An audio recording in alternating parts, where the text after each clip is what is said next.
All right, hello. Welcome to Coffee with Marcus and Mark, or just Mark this morning, the number one stock market show on Spotify and one of the most popular market updates on YouTube. In this show, we talk about what's happening in the markets right now and how we're trading them. Today is Friday the 13th, and stocks higher again, but will the NASDAQ's 5 day win streak continue?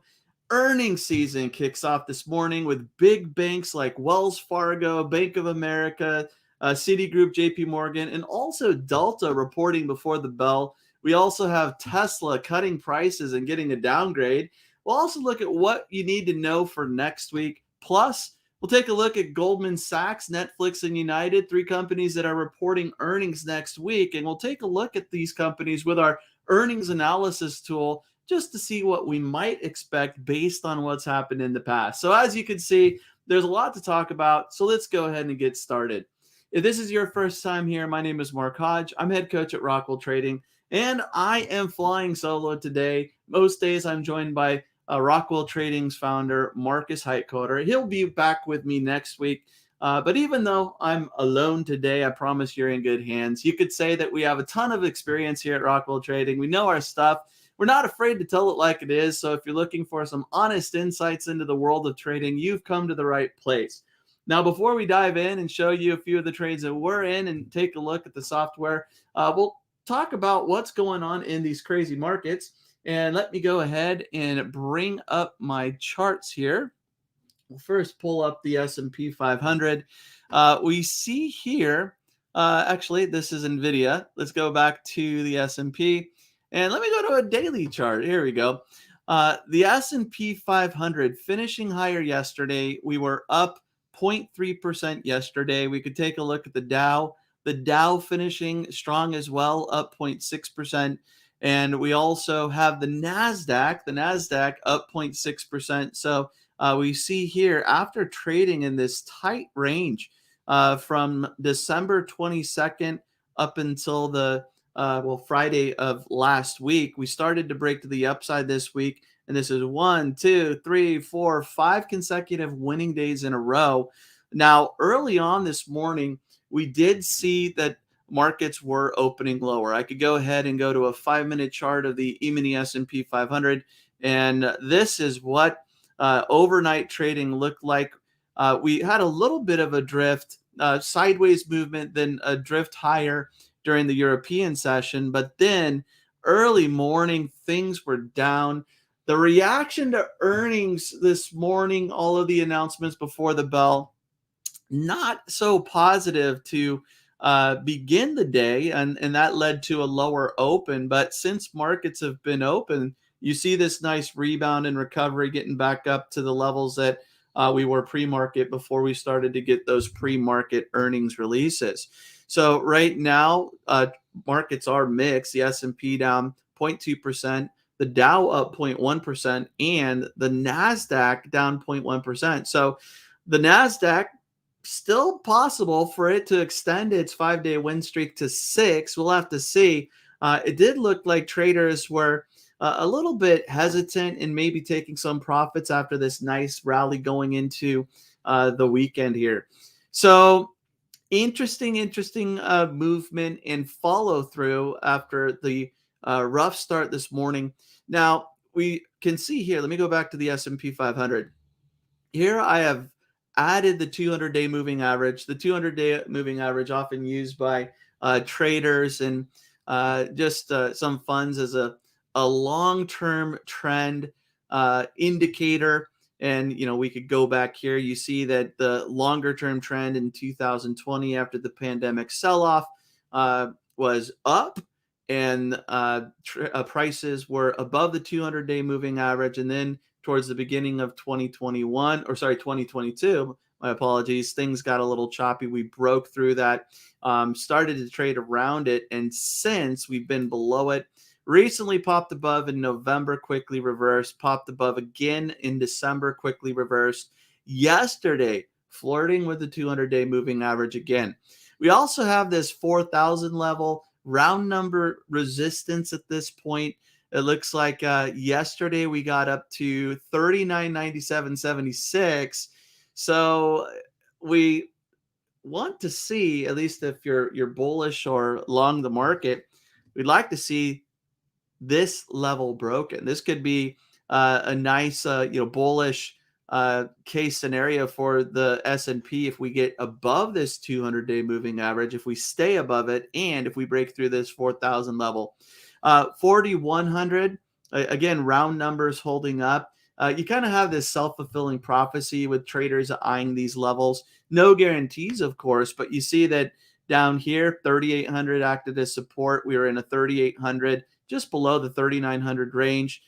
Here, the 4,000 level, 41,000 or 4,100, excuse me, as resistance. And even up here, you look at this, right around the 4,300 level. So the S&P definitely trading in these ranges, and we'll see. We'll see. Can the S&P make a little more of a move?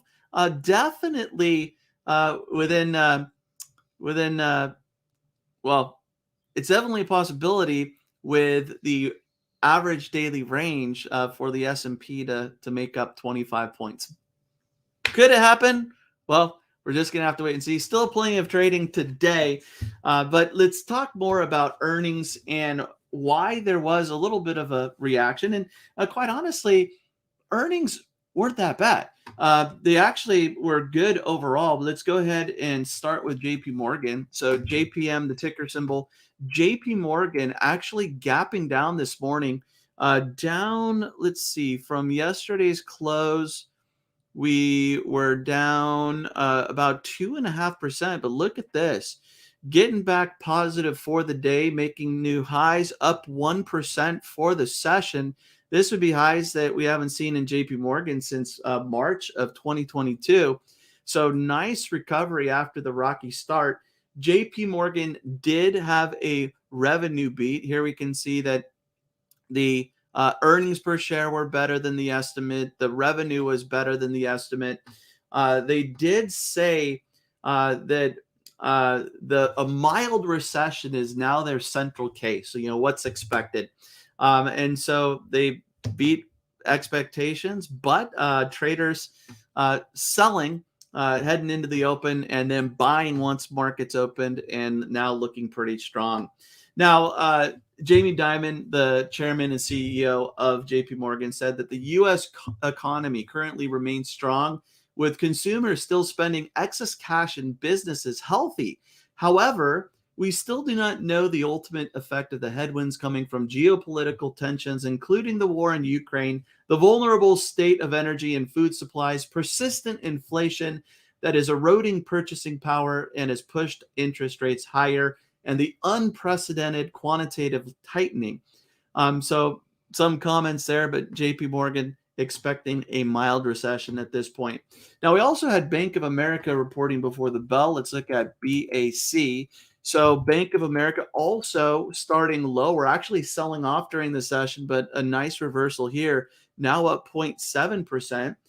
Bank of America did have an earnings beat. So earnings per share at 85 cents versus a 77-cent estimate, also reporting better revenue than expected. So a nice earnings win there.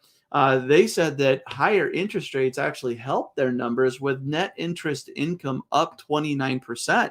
So again, a rocky start, but Bank of America coming back. Now we could take a look at another company reporting earnings, and this was Wells Fargo. Wells Fargo not doing as well. Rocky start, similar to JP Morgan, a big gap down. Now they have not recovered and gotten back to yesterday's close yet. They're still down 1.2%. They said that their net income was hurt by a recent settlement. That Wells Fargo has been in the news for a few reasons with the accounts that they opened and that scrutiny there. But they said they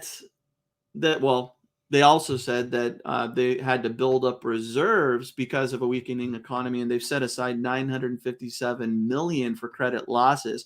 So that's something that kind of weighs, because in a higher interest rate environment, banks can do better because they can benefit from those interest rates and the interest rates and fees that they're receiving. But they also need to set aside some money for credit defaults, right? So if they're loaning money and because of a weakening economy, people aren't paying.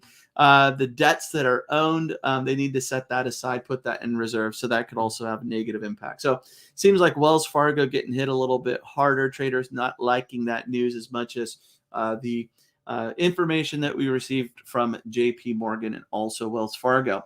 So it was a morning for big banks, but we also had Delta Airlines reporting. Delta, after a pretty nice run up prior to earnings, and then that nice move higher in sympathy of the positive outlook that I think it was American Airlines shared. Delta did gap down, and they were down substantially. They're still down almost 5%, 4.5%. So coming off the rough start, down to almost 8% at the open, they've erased a large part of those losses, but still down for the day. Their earnings also better than expected. Look at this. Better than expected EPS, better than expected revenue. However, they said that their profit outlook for the first quarter is going to be weaker than expected because of higher labor costs. So that having an impact. But all in all, so far, a pretty decent start to earnings season. Even though we opened lower, and it almost just really seemed more like profit taking after you look at this run up, right? There might be some negative news, but I mean, Delta was up 1, 2, 3, 4, 5, 6, 7 days in a row. A little bit of a profit taking going into a 3-day weekend, most likely.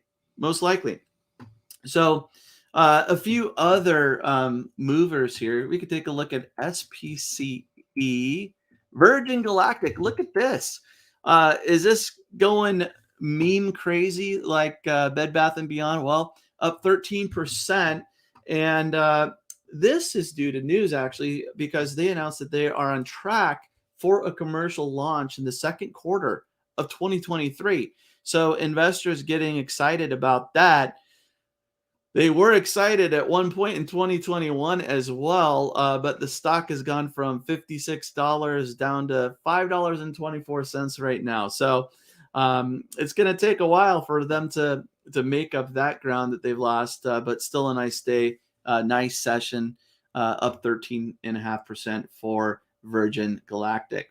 Tesla, I need to mention Tesla here because Tesla, it was everybody's darling in 2020, 2021, made it to the S&P after 2 consecutive positive quarters of net income. And with all of the drama surrounding Elon Musk, potentially the fiercest competition that they've ever experienced coming up this year with more and more EVs available, alternatives, when Tesla was definitely the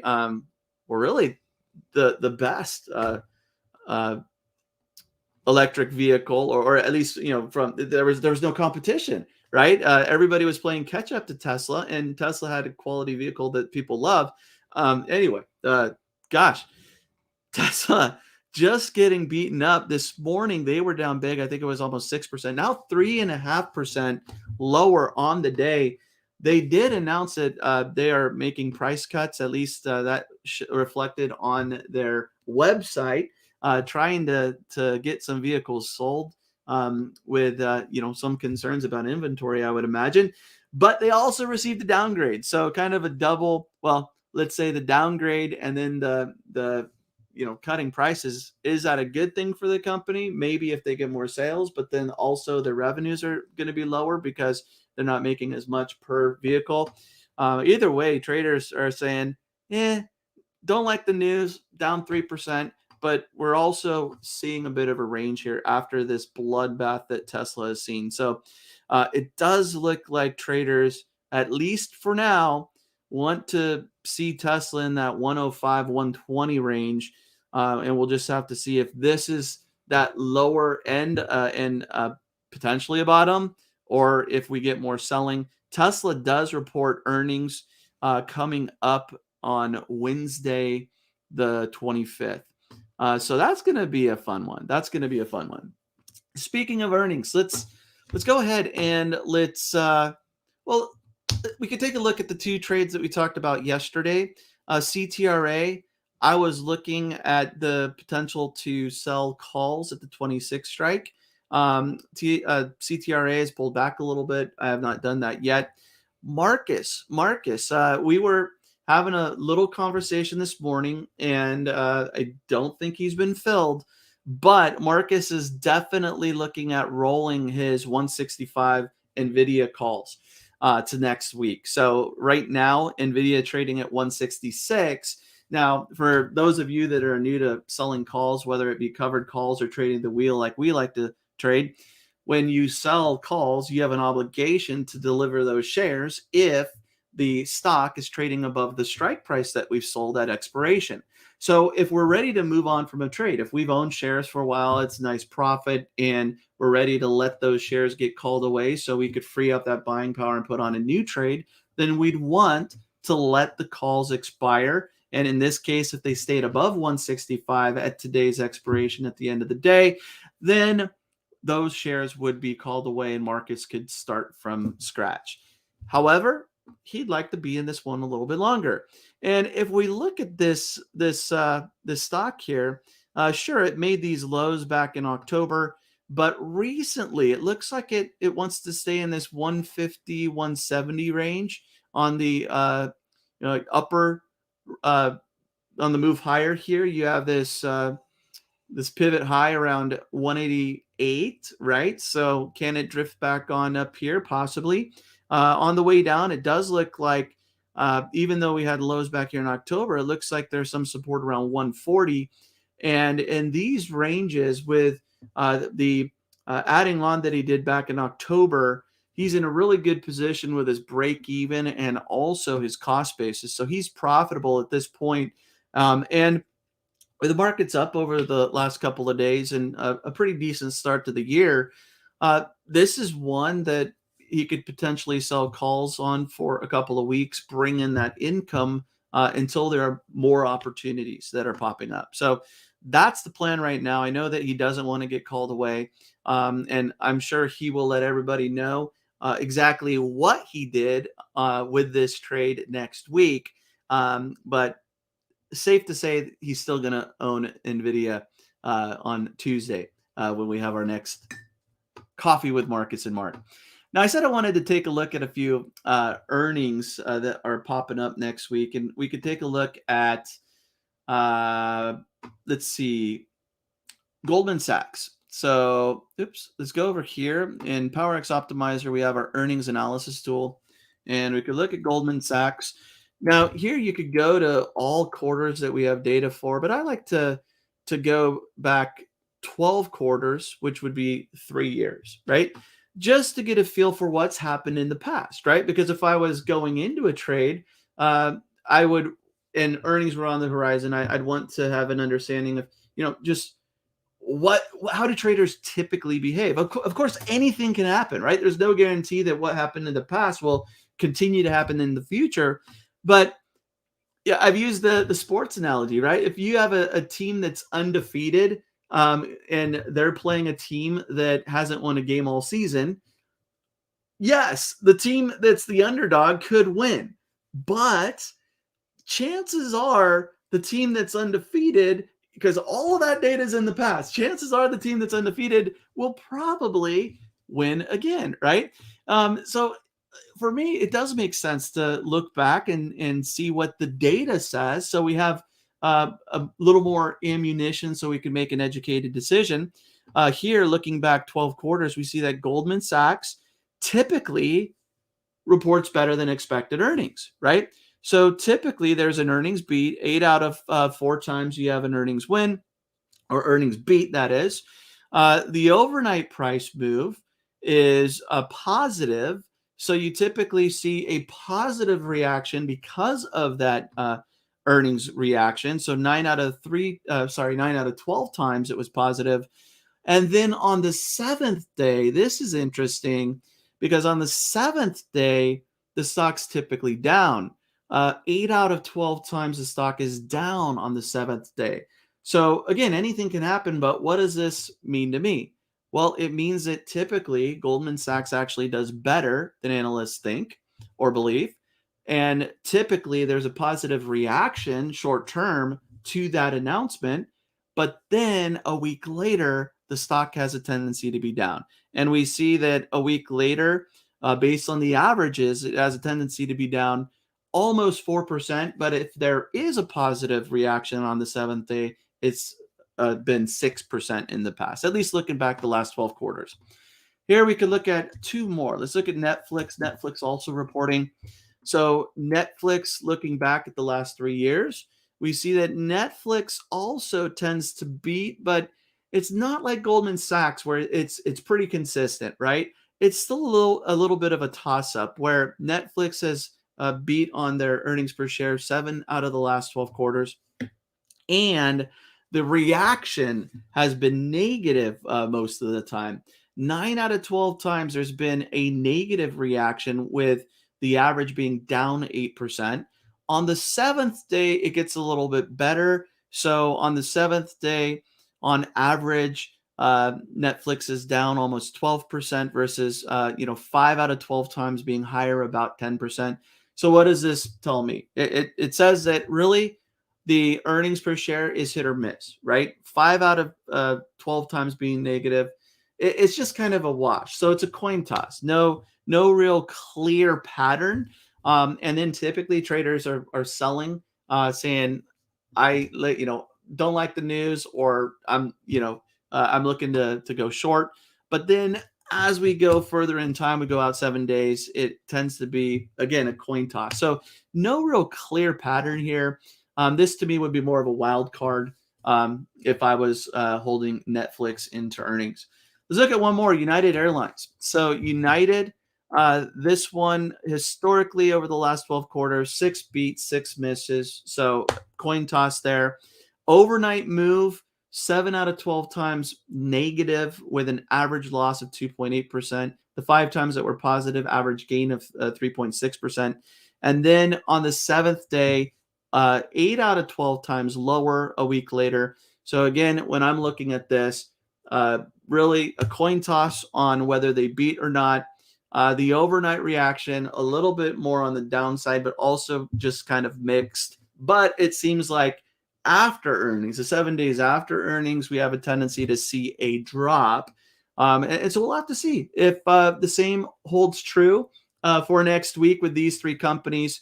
But just thought it would help to review the earnings analysis tool and things that I look at, especially if I'm in a position, because if I'm in a position, I could close for a profit and I see that historically the earnings are all over the place, or it's just, stock that's been beaten up with earnings, I'd rather close it and move on, right? If I'm in a position and I'm comfortable owning the stock and going into earnings, I see that historically they've beaten and the reaction has been positive, I'm more likely to stay with the position and sell calls to take advantage of that extra premium. So hope this helps. Hey, I know we're going a little bit long here, but I just want to quickly review what's in store for us next week. Next week, we do have a market holiday. So January 16th on Monday, markets are closed in observance of Martin Luther King Jr. And we see that for the economic calendar, PPI data on Wednesday is going to be a biggie. So that's going to be the big one for the week on Wednesday.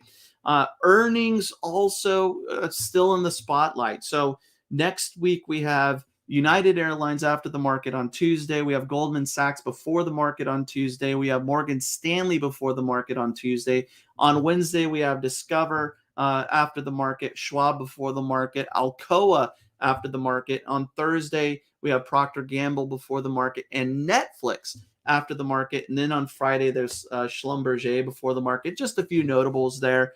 But then after next week, we really start to see earnings season kick in gear with a majority. We start next couple of weeks following next week is when we really get into the heart of earnings season. So, hey, if you like this video, please give it a like. As you could probably tell, we like talking trading. We like to trade. We're passionate about it. I hope you enjoy these updates and videos, even on those days that Marcus cannot join me. We'll see you next week. Again, no stock market update on Monday with markets closed, but we'll be back here on Tuesday. Until then, happy trading, everybody.